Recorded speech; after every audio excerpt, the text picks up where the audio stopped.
Thank you very much. Thank you, Anne, for that very generous introduction. Let me also, of course, extend my thanks to uh, Professor Rama Singh for first approaching me and for extending the invitation to me on behalf of the committee of the Gandhi Peace Festival in Hamilton. So my thanks to each and every one of you for the generous invitation to me.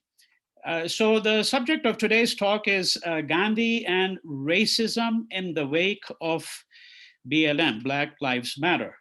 And I want to begin with a kind of a lengthy preface, three comments by way of a preface before I get into the meat of the talk itself. The first, of course, is that we are all familiar with what transpired in the course of the summer with Black Lives Matter. Some of us are aware of the fact, not everyone might know each and every detail of the various statues of Gandhi that were either vandalized or brought down.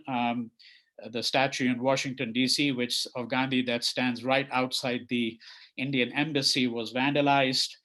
There's a statue of Gandhi, a bust of Gandhi, really rather, in the Peace Garden in Fresno, California State University, Fresno. And there's been a demand for the removal of that, signed by 5,000 Sikhs. They signed a petition. There's a complicated politics to that, which I cannot get into at the moment. A statue of Gandhi in London was boarded up. There's more than one statue of Gandhi in London, as some of you might know. There's one which is really outside Parliament, a very large one, but there's a much earlier and very beautiful one in Tavistock Square. It needs to be said that these calls for Gandhi's statues to be removed did not originate with the BLM. I want to remind the listeners that there is a statue of Gandhi in Accra, Ghana, which was actually removed more than 2 years ago. And there have been calls in South Africa where there are a number of statues of Gandhi for these statues to be removed. When Rhodes Must Fall movement took place a few years ago, at that time, some people also agitated for the removal of statues of Gandhi. Now, this talk is, of course, not about statues of Gandhi, but many of these charges of Gandhi being a racist and all of that, which have been circulating for some years, as I've already hinted, when I mentioned the statue that was removed in Accra. But these charges have really been expressed, so to speak, through the destruction, vandalization, and call for removals of Gandhi's statue. And you might, of course, ask yourself, and that's really my first comment here by way of a preface, is what's in a statue? Well, obviously a great deal, because let us recall that in the United States, the calls for the removal of Confederate statues, and there's a very complicated history of when many of these were put up. Most of them were actually put up after the end of the Civil War. And many of them were sponsored by an organization called Daughters of the American Revolution, which sounds like a very patriotic name, but in its impulse, in some ways, it was not very far removed from the KKK. We'd have to really understand the politics of that. So it was disguised as a much more benign kind of organization to save the heritage of the South, to save the gentlemanly, chivalrous traditions of the South, right? The organization is called Daughters of the American Revolution, right? So this is really by way of saying that sometimes one has to use non-textual material as well in order to understand the politics of certain kinds of public demands, such as the demand for the removal of Gandhi's statues. What do these statues signify? And to whom do they signify something, right? Are they a part of a system of representation? And that's the kind of questions we'd have to think about when we think about statues. Secondly, I will not be touching on this subject, but it is a backdrop to my talk, and that is a larger question of relations between Indians and Africans, or Indians and Black people, right? And we can also extend that, and that itself would require a long historical digression, and that is a question of what have historically the relations between India and Africa been like, and how are they at the moment, right? It is a backdrop because some people have insinuated, and I think that we would have to consider that very seriously in a much lengthier treatment of the subject, have insinuated that Gandhi really, in some ways, only imbibed the racism of his own people, that is, of Indians, against Black people.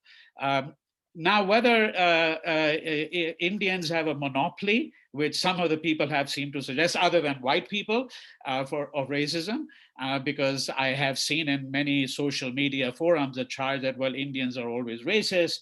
I want to remind the audience that, for example, if you look at contemporary Africa, you know, the country that has the largest footprint in contemporary Africa today is China, by far. It has a much larger footprint, although historically India had a much larger footprint. But if you're looking at the last 30 years in particular, it's really China. And there is a huge anecdotal literature, which some of it has moved into scholarship as well, about the profound racism against Black people exercised by the Chinese in Africa, even when they supply the infrastructure to the Africans, and they're there, the Chinese, to basically build up the infrastructure of Africa. In Ethiopia, for example, the train system that they have which in Addis Ababa, actually in the capital, is developed by the Chinese in recent years. Right? And similarly, there are lots of accounts of the enormous difficulties encountered by Black people in China who have gone over there for trade. Now, nothing that I say here exonerates Indians. I want to be very clear about that. But I am saying something else. And again, that is a subject for contemplation and reflection, because it's not a subject that really can be addressed in this particular talk, although it is necessarily a backdrop to it. And that is a question of, number one, that there is, it seems to me, a systemic problem of racism against Black people worldwide. It doesn't matter whether one's speaking only of India or China. I would suggest that this is a worldwide problem. And in this context, I also want to suggest, and I'll come back to this later on, that, and this is the third comment really by way of a preface here, is that it seems to me that difficult to speak of Black racism against white people. I don't think that one can really make an argument of that kind, right? Or Black racism against the Chinese. It seems to be that Black people themselves are at the receiving end of racism. But what would it mean to speak of Black racism against the whites or Chinese or Indians or anything of that kind? And James Baldwin is useful to think with in this case, because in his searing text of Fire Next Time, written in the 50s, he argued, and I really I would like to point out that I, by and large, accept that viewpoint that he puts forward here, that racism is a problem that began in white minds, and it's a problem that will have to end in white minds. All right. I want to make my position in that sense really very clear. And now there are, of course, complications here. There are ways to complicate the argument yet further.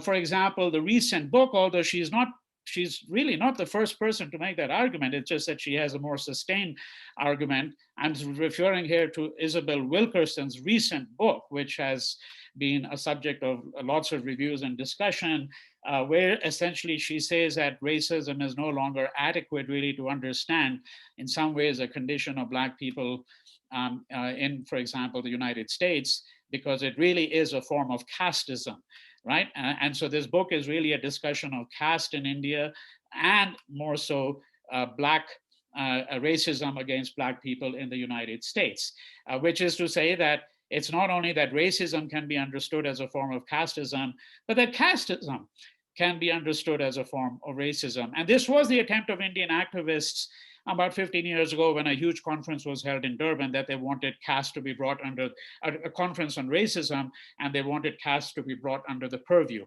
of that conference as well. So you can see what I mean when I say that she's been anticipated in some respects. And in fact, in some respects, there's been a discussion of that kind going on for 150 years, believe it or not. I mean, one of the great, when I say great here, I don't mean it as a term of approbation, but one of the most well-known advocates of slavery in the South, George Fitzhugh, actually wrote about the racial system in India as a form of caste slavery. All right. So that's the backdrop. Large considerations that I cannot adequately address, but that I think that for those of you interested, you would need to think about further on.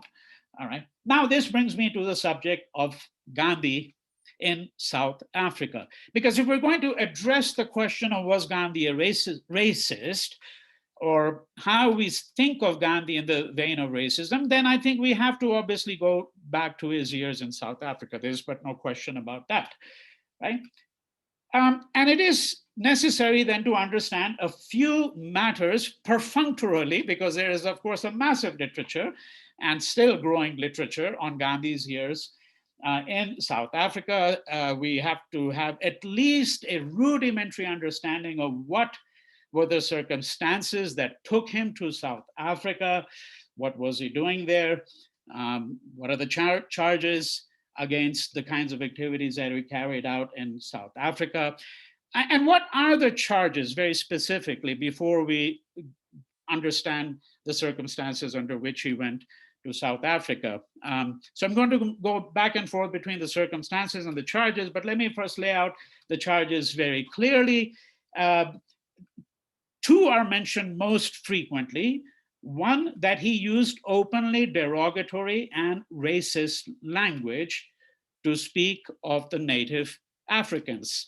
And you know, when I say Africans here, I mean, his experience is really confined to South Africa. And here I'm not even going to get into technicalities, such as the fact that the Union of South Africa was formed later on. South Africa as per se did not exist in 1893 when he first went there. Union of South Africa is in 1910, right? And so you're really speaking about different provinces. You're speaking about Natal, Transvaal, the Orange Free State, and so on, right?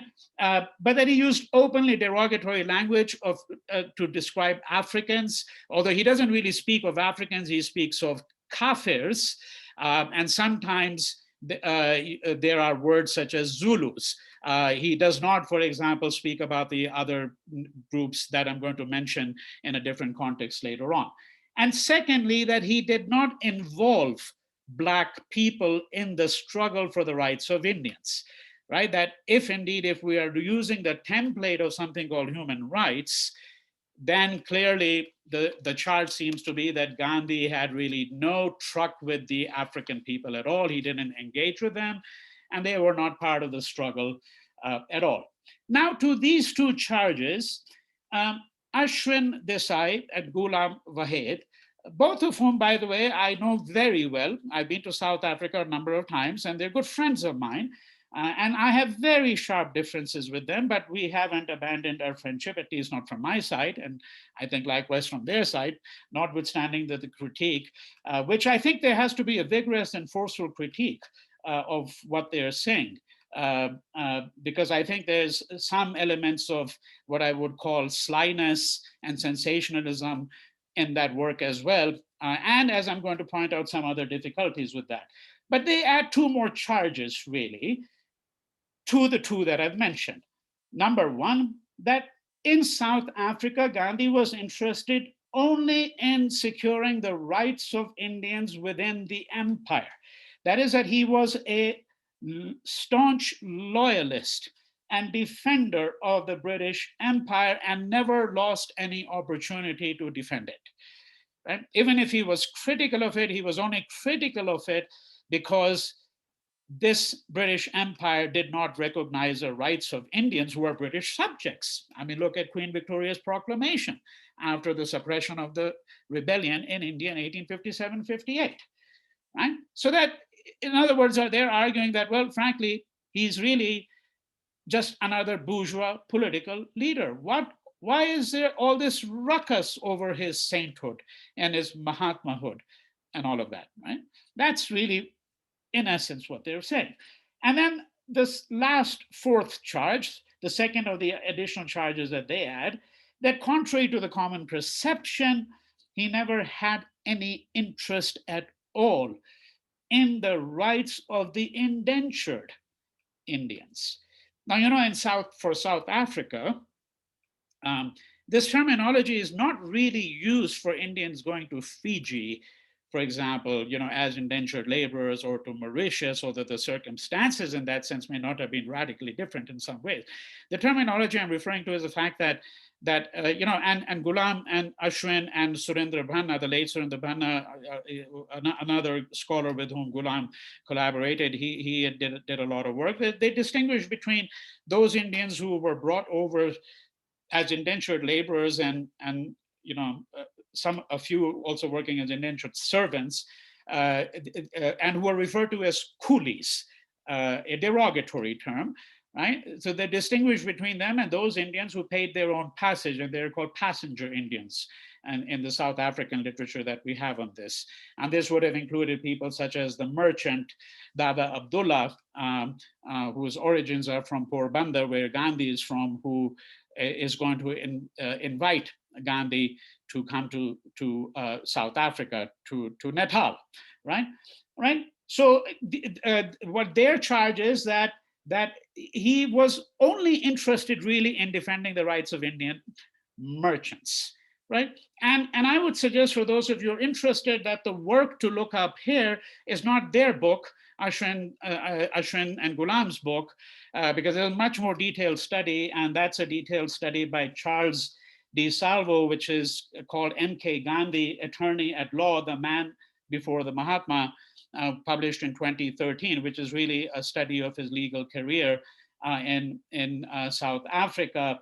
Desai and Wahed also seem to be completely unaware of a huge work that was published in 1999, running into 800-900 pages, which is called Gandhi Arrives in South Africa, by Burnett Britton, which is really a study of Gandhi's first few years in the legal profession only. I mean, so it's a very minute, detailed study, and it's really quite remarkable in many ways, right? Now, the question is, are these charges substantiated by the record? And I would unequivocally say, well, yes, they are. They doubtless are. There's no question about that. I don't think there's any debate that he did actually support the cause of Indian merchants, that he was really interested fundamentally in their rights. I don't think there's any doubt that he used the language that he did. I mean, it's there on the record if he calls them kaffirs, for example. However, the matter is far more complicated. And let me say right at the outset that this is not a matter of, saying that, well, this is what scholars typically do. They take some self-evident truth and then wrap it up in some nice jargon and try to obfuscate what's really happening here, much as a lawyer might, right? The very people that Gandhi is going to critique later on. No, I think the matter is far more complicated for reasons that I'm going to really suggest to you, because I'm going to say that much of these charges are really meaningless unless we understand the import of these charges, all right?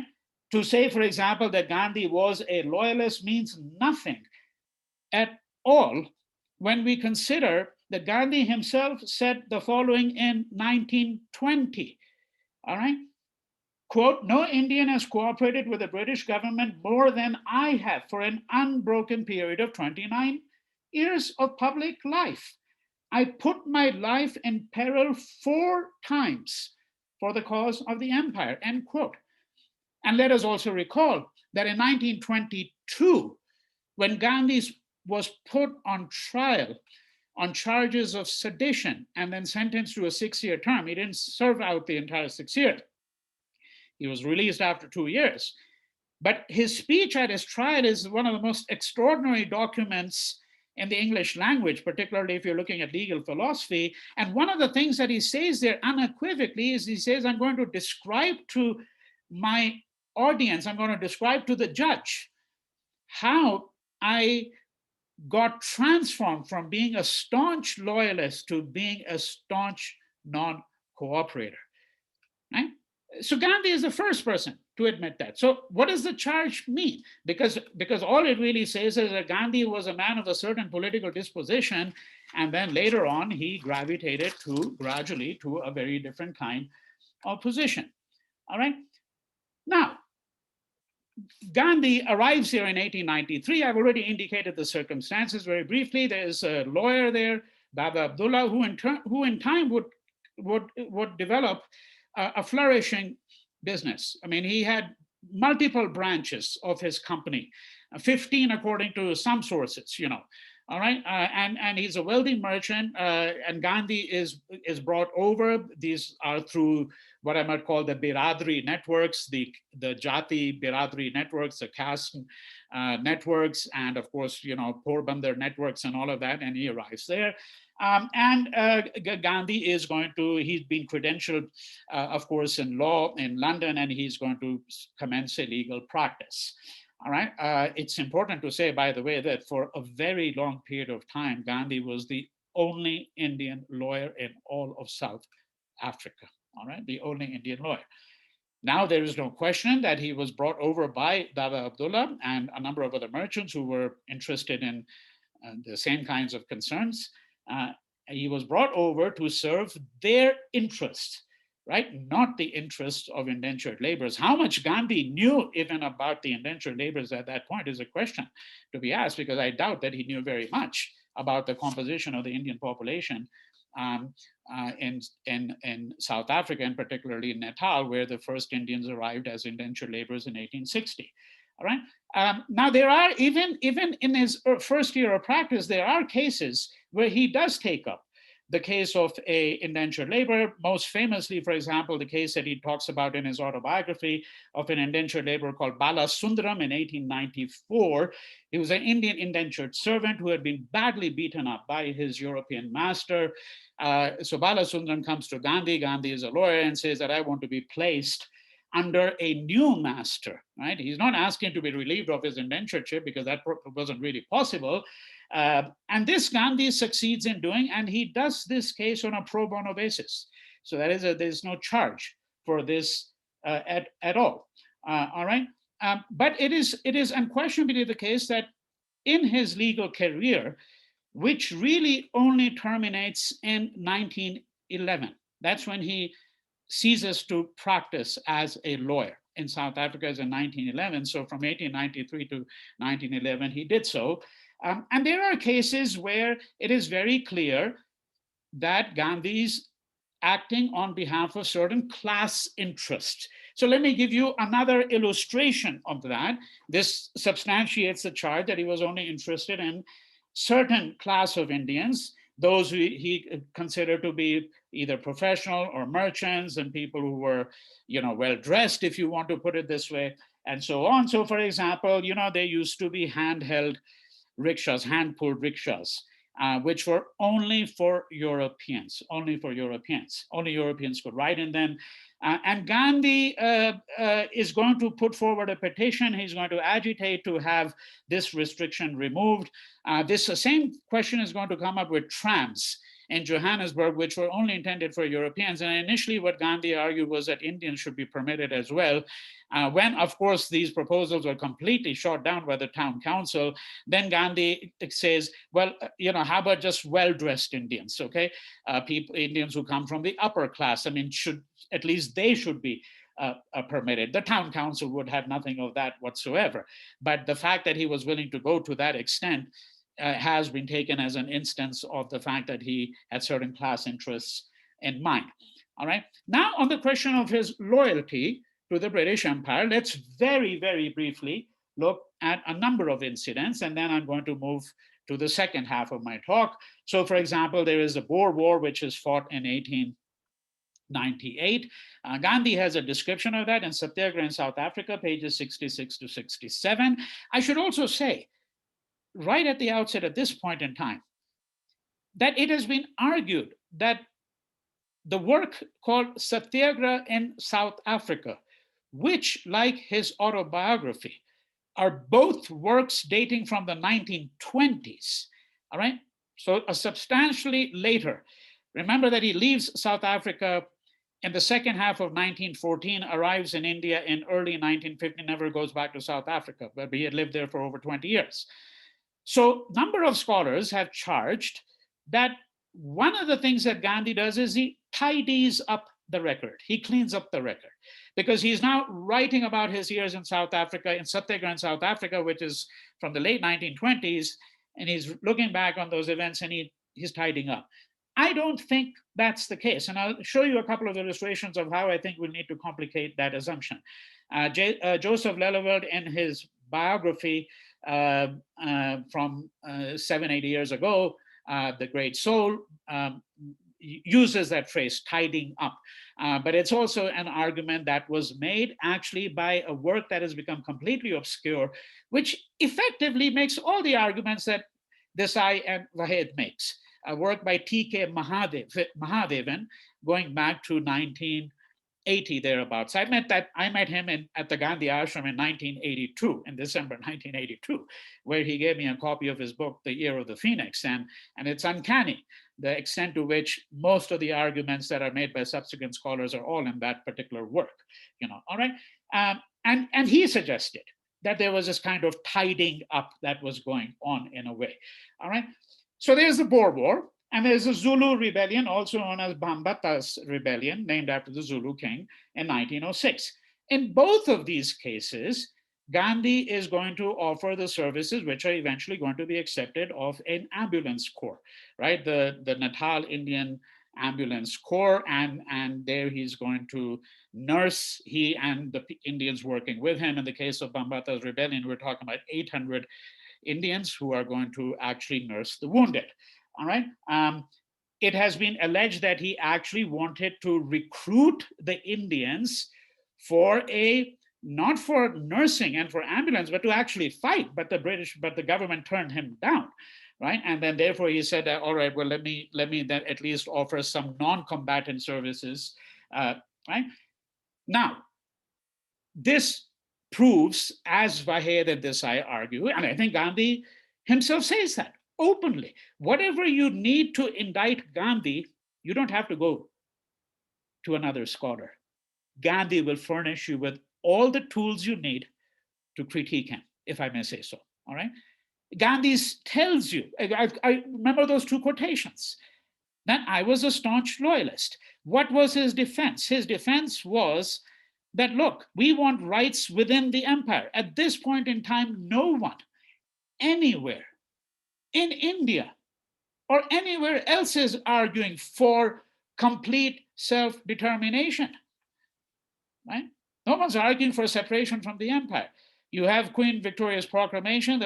The point is, you argue for rights within the empire. Now, one of the things that we have to understand, and this is a subject of my Mahatma Gandhi Memorial Lecture in Ottawa last year, is that Gandhi has a whole discussion of duties, that before you claim your rights within the empire, you have to be able to show that you can exercise your duties, right?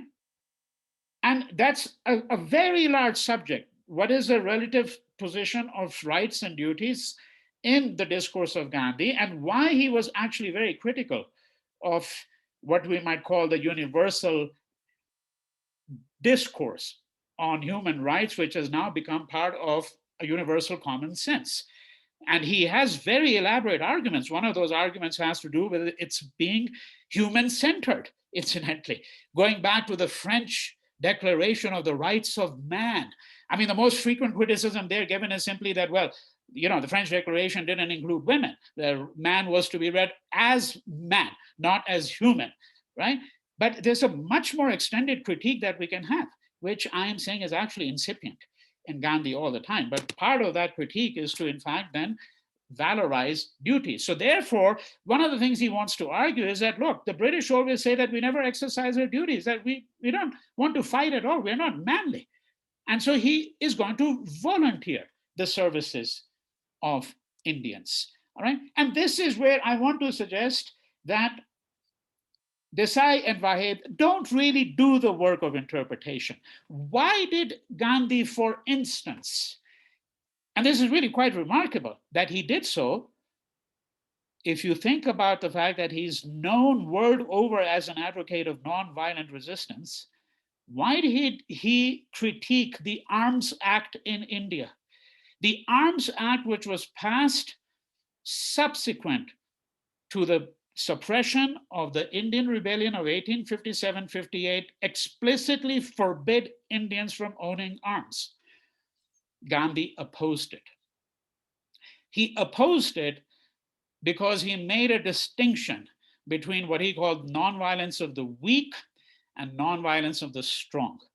There is no virtue in claiming nonviolence for yourself if you don't have the means of retaliating through violence. It is only if you have the gun and you disavow it that your nonviolence can really be tested. Gandhi is saying, give Indians a right to bear arms, and then that will be the test of their nonviolence. And I have to say that he's very consistent to the end of his life in claiming that what he had found out, and in fact, the bitter bloodshed of 1947 persuaded him that the vast majority of Indians had accepted nonviolence from weakness, not from strength. All right? So what I'm saying is that they're not doing any work of interpretation at all. They're saying he wants to have the Indians fight there, right? And that shows that, well, yeah, he was a bourgeois, he was a loyalist. Frankly, even the ambulance corps that he resorts to, it's only after his offer for the Indians being enrolled as an armed regiment is rejected. But why is it that Gandhi is agitating for all of these things?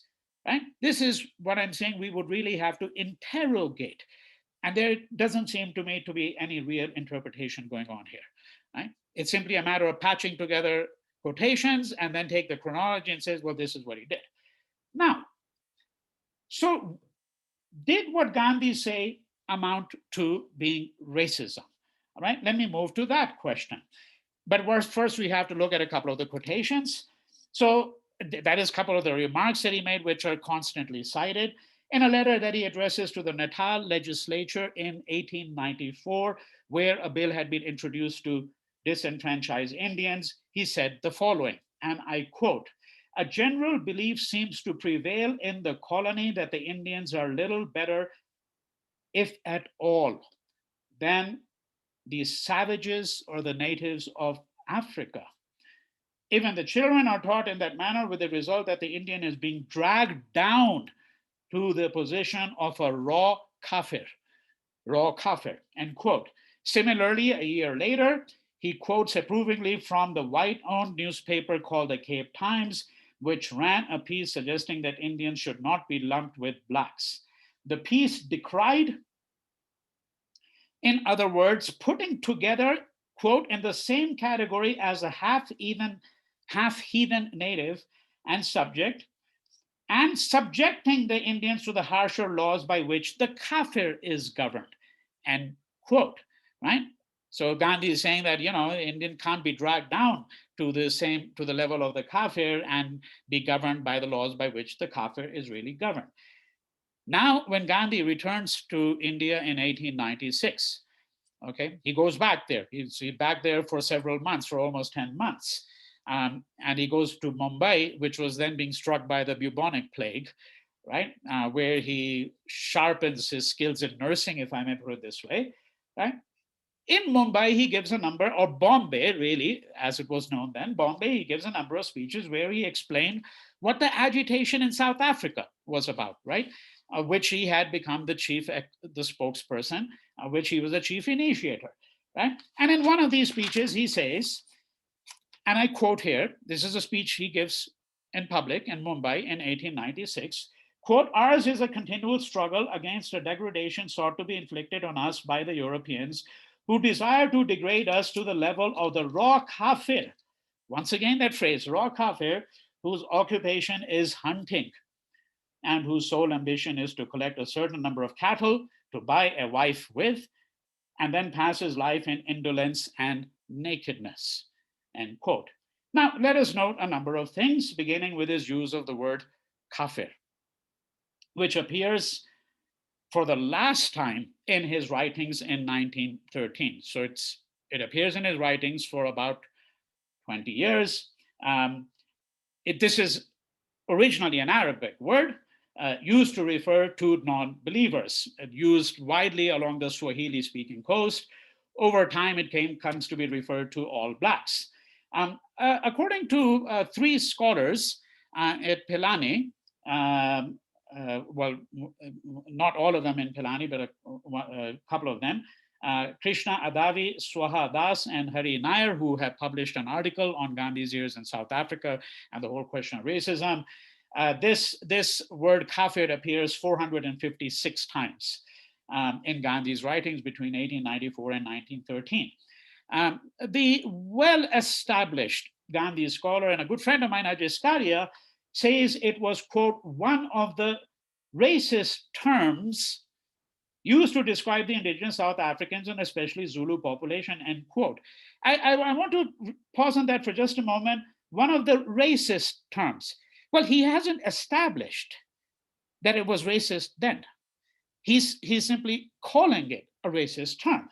And this is where, when we turn to the Oxford English Dictionary, right, which is the most authoritative etymological dictionary, and with a whole historical etymology and how the word has been used over a long period of time, the OED tells us, says very clearly of this word kafir that it has, quote, and I'm quoting here, since the mid-20th century, not since the mid-19th century, since the mid-20th century being considered extremely offensive, end quote. Right? That is to say 3 to 4 decades after Gandhi left South Africa. And notice that Gandhi himself ceased using the word in 1913. The word was very clearly used to refer to non-Muslims and members of other groups such as the Kaushu, that is a Bantu group, and the Nguni people as well. All right. I am suggesting to you that if you actually look at this word, it doesn't necessarily have the connotations and the meanings that it came to acquire later on. Nonetheless, that would be a very weak defense. I would be the first person to admit that. If one simply said that, well, all right, perhaps too much is being made of that word. Because what is certainly very clear is that Gandhi subscribed to the idea, which is an idea that is very much at the fore. It's an idea that comes into place in the early 19th century, all right? And that was an idea that we can place civilizations along a scale. There is a hierarchy of civilizations. And in this hierarchy, of course, from the British standpoint, there was no question that they were at the very top. Europeans were very at the top, and within Europeans, you just can't say Europeans as a whole because the Slavs are way down. The Slavs are like half animals. I mean, they're half human. All right. So whatever derogatory words you might use for Indians and Africans, I mean, you should all read what Voltaire and Diderot thought of Slavic people, and Larry Wolff's book Inventing Eastern Europe is a fabulous study of how actually Europe itself provided the model of underdevelopment, right, and what the Enlightenment philosophers thought about so-called Eastern Europe and the Slavic people. All right, but there's a hierarchy of civilizations. And in this hierarchy, the African is at the bottom, the Indian is on top of that. And Gandhi, in some ways, at that point, certainly subscribed to some notion of hierarchy of civilizations. I think there's no question of that. Although this is not really the argument that is really made by most scholars when they look at the problems that we are speaking about. But here's another set of issues related to this. So I'm going to read out this passage from Satyagraha in South Africa very early on, all right, a very early passage. And I don't think this is the tidying up that Leleward was talking about, because what you see here is a transformation of Gandhi's own thinking. For example, when he indicts the Black person and says, oh, well, they believe in a state of nakedness. Remember what happened. Gandhi himself, as I have said very often, he began his adult life vastly overdressed and he ended it vastly underdressed. He strips himself gradually and he says, my whole ambition in life is to become naked. I want to reduce myself to zero, shunyata, nakedness. right? Now, look at this passage. This is not a tidying up. This is where Gandhi has fundamentally transformed his own thinking about such things as, quote, the raw kafir, okay, and the idea of nakedness. And I regret to say that Desai and Wahed are not onto this. This is where the book fails. There's no serious interpretive work being done in this book. All right?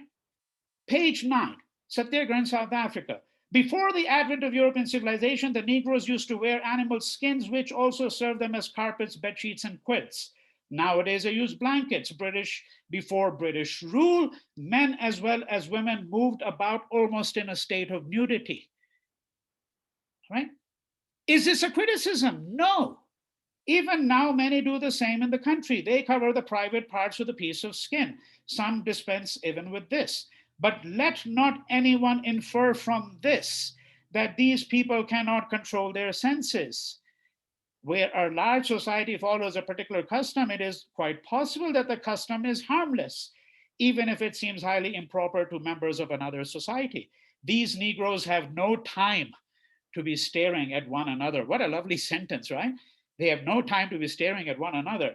When Shukdev passed by the side of women bathing in a state of nudity, so the author of the Bhagavata, that's the Bhagavatam, right? The Bhagavata Purana, book 10 of which, of course, is this wonderful exposition of the life of Krishna, right? All right, tells us his own mind was quite unruffled, right? When Shukdev passed by the side of women bathing in a state of nudity, nor were the women at all agitated or affected by a sense of shame. I do not think there is anything supernatural in this account, right? And then few lines which I'm skipping. It is only vanity which makes us look upon the Negroes as savages. They are not the barbarians we imagine them to be, end quote. You see, I would suggest, in fact, that Gandhi's own stripping himself, he's watching a society and watching a group of people there and seeing how they live with their state of nakedness. And he learns from that. Quite contrary to the implication that, oh, he just simply thought, yeah, a bunch of savages, nude, wandering around naked. No, I think that Gandhi watches and learns from them. And then, of course, also used insights from his own tradition. So therefore, I have to reject unequivocally this charge of tidying up that Desai and Wahed take up from Leleveld, from Claude Markowitz, and a number of other scholars. All right, now to the question, and I really do want to conclude in 6-7 minutes. I have a lot more that I actually wanted to say, but I have some time constraints of my own, which I won't trouble everyone else in the audience with, which is that the charge that he didn't help Africans or include them in the struggle. Let me say a few things very quickly. First, the Indian community itself was in South Africa was deeply splintered, divided along lines of religion, linguistic affiliation, caste, and profession. It was hard enough to actually get all the Indians together in the first instance. Secondly, which Black people was Gandhi supposed to dialogue with? I want to know. And was there any reciprocity from the other side? It takes two hands to clap. Right? So if Gandhi was not engaging, were they engaging with him? Right?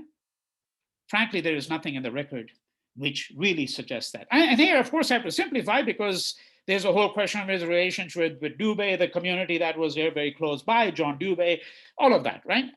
But the totality of it is that first we really need to understand. I think that when people speak about the Black community and Gandhi's failure to engage with it, this idea of the Black community itself is being completely homogenized, right?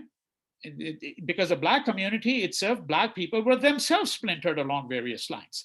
And so which Black people Gandhi was supposed to engage with, whether they offered any kind of reciprocity or not, these are, I think, all questions that would really have to be taken up. Then there is a question of the politics of representation. That by what right could Gandhi have spoken for them? Because I can assure you, knowing the politics of identity today, all over the world, particularly in North America, and I think Canada is no different than the United States in this respect, If Gandhi had spoken up for them, today the charge would have been, by how dare Gandhi had spoken up for Black people? What made him think that he could actually speak for Black people? By what right did he come to actually represent them, or to take up the right to represent them, right? That would have been the charge really today.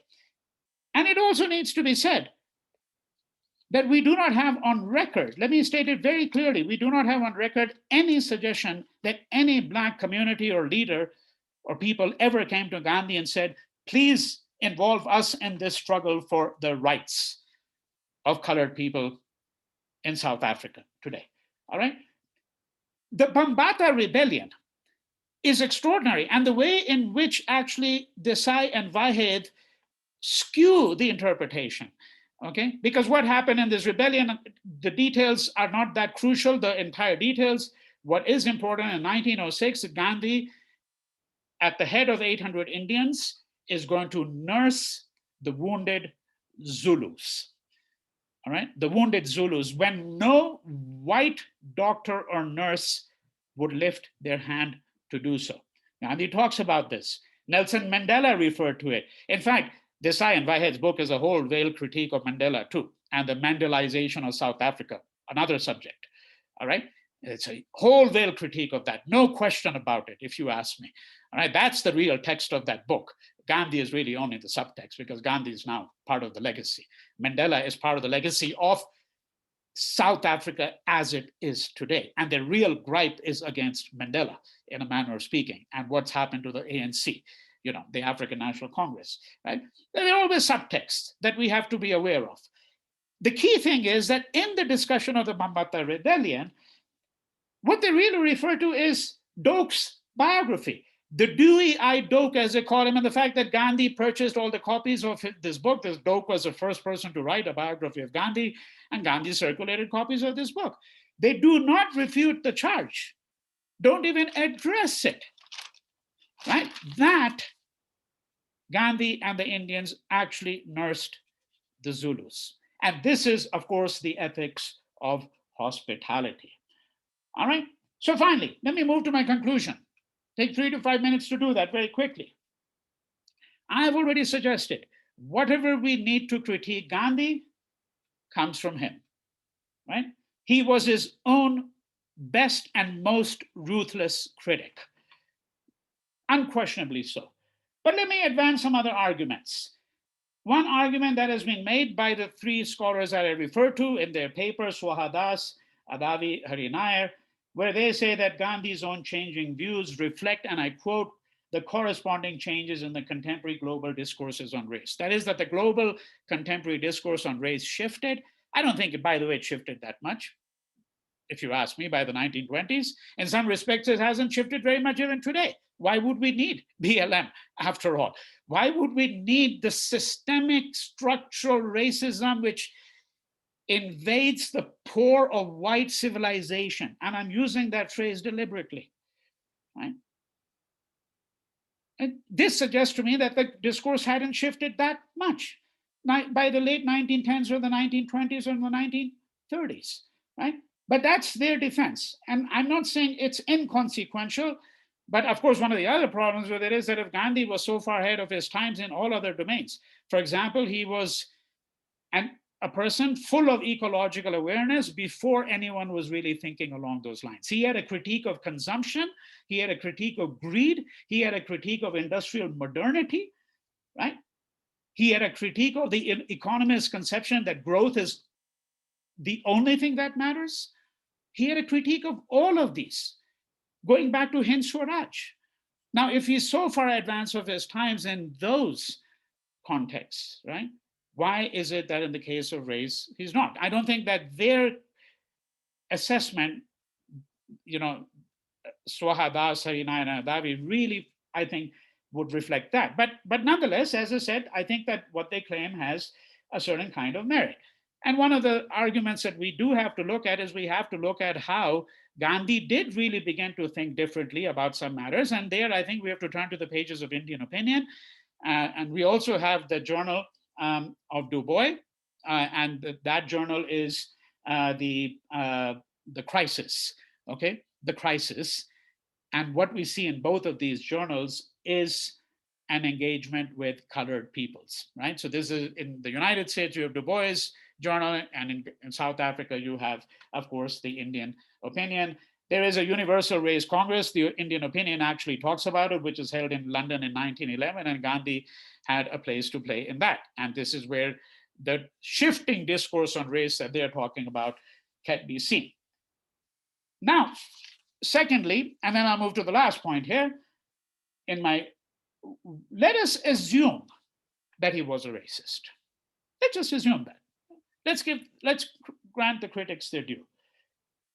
I want to know, what kind of racist was he? Right? Was he a racist in the manner of the slave trader Edward Colston, whose statue was dragged down and thrown into Bristol Harbor? Was he a racist in the manner of Leopold II, under whose dominion 10 million Black people were either killed or amputated, right, in the Congo, because the entire Congo was his own personal fiefdom before it went over to Belgium officially? Was he even a racist in the manner of a slave owner, or was he even a racist in the manner simply of a white segregationist, all right, in the 1960s, in the manner of the KKK?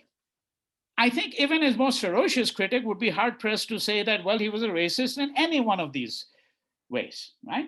So what kind of racist was he?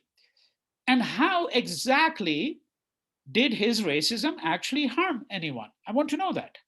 Right? What does it mean then to say that he was really a racist? Did his racism, for example, instill in Indians a dislike or hatred for Black people in South Africa? I don't think that's the case, right? In other words, what I'm really saying here is this, that his critics have a lot of work to do to tell us what it means to describe someone as a racist, and what it means to speak of race as a motive force in history or not.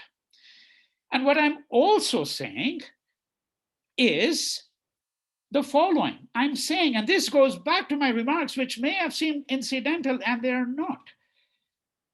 My remarks about the French Revolution, the Declaration of the Rights of Man and of Citizen, that this foundational document for Western civilization is actually a testament to the human exploitation of nature itself. That is to say, there is incipient in Gandhi an understanding that so long as we are human and we retain, more importantly, a deeply anthropocentric view of the universe, some forms of prejudice are going to be unavoidable. That is to say that there will always be scales of civilization unless we take a radically different view. And there, I think we do have to distinguish between prejudice and racism. I could speak a very great length about what I would call the politics of prejudice and how that's actually quite different than the politics of racism. And finally, last point, this incident is frequently cited. In 1936, he is visited at his ashram by Howard Thurman, a Black clergyman. Right? They had an intense conversation. It's recorded in the collected works of Mahatma Gandhi and in Thurman's own autobiography from 1979 called With Head and Heart. What did Gandhi say? I mentioned Thurman's autobiography too, in case somebody thought that, well, Gandhi is not a reliable source. Thurman himself gives you that exact conversation. And Gandhi tells Thurman at the end of this long conversation over a period of a couple of days, quote, "It may be through the Negroes that the unadulterated message of nonviolence will be delivered to the world," end quote. All right. Now, one of the meanings of this is that Gandhi was of the view that at that time in South Africa, when he was there, that Black people were not ready for nonviolence. Even the Indians really weren't, but there were ways in which he could dialogue with them. They were part of the universe that he inhabited. All right. And I have to tell you, by the way, that when you look at what Black intellectuals said in the United States, he had a W.B. Du Bois was one of his great admirers and started writing on Gandhi um, in the crisis from 1922, 1921 onwards.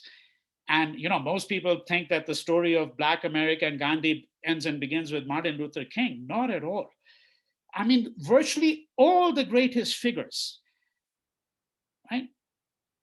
Black figures engaged with Gandhi from 1921 until the end of Martin Luther King's life, until the late 1960s. I mean, Langston Hughes, the great Harlem Renaissance poet, all the civil rights leaders, right? And of course, Black clergymen such as Howard Thurman, who visits Gandhi, as I said, at his ashram in 1936, all right? But many of them were convinced that this was not a method that Black people could adopt here in the United States. Because the argument was that, well, the tradition that Gandhi has adopted includes such things as fasting, meditation, and that, Indians have been habituated to that. I'm not going to get into whether there's some Orientalism involved here and all of that, right? But they say that, well, in Black culture is not ready for this at all. They say that unequivocally, all right? So he tells Gandhi Thurman, I purposely, and I'm quoting, did not invite them. It would have endangered their cause. They would not have understood the technique of our own struggle, nor could they have seen the purpose or utility of nonviolence. And the scholar Saza Zarinsky, whose work I really admire, she says, however, and this is where I don't agree with her, that this is an instance of the limits of Gandhi's moral imagination. Not really. What it points to is Gandhi's awareness of the grounding to which you belong before you embrace the idea of nonviolence. And so I want to return to that quote. It may be, right? This is what Gandhi tells Thurman. It may be through the Negroes that the unadulterated message of nonviolence will be delivered to the world. 1936, end quote. These are not the words of a racist. If anyone thinks so, I will say unhesitatingly that their own moral compass needs to be revisited. They need to revisit their own moral compass and understand the limits of their own moral imagination. Thank you.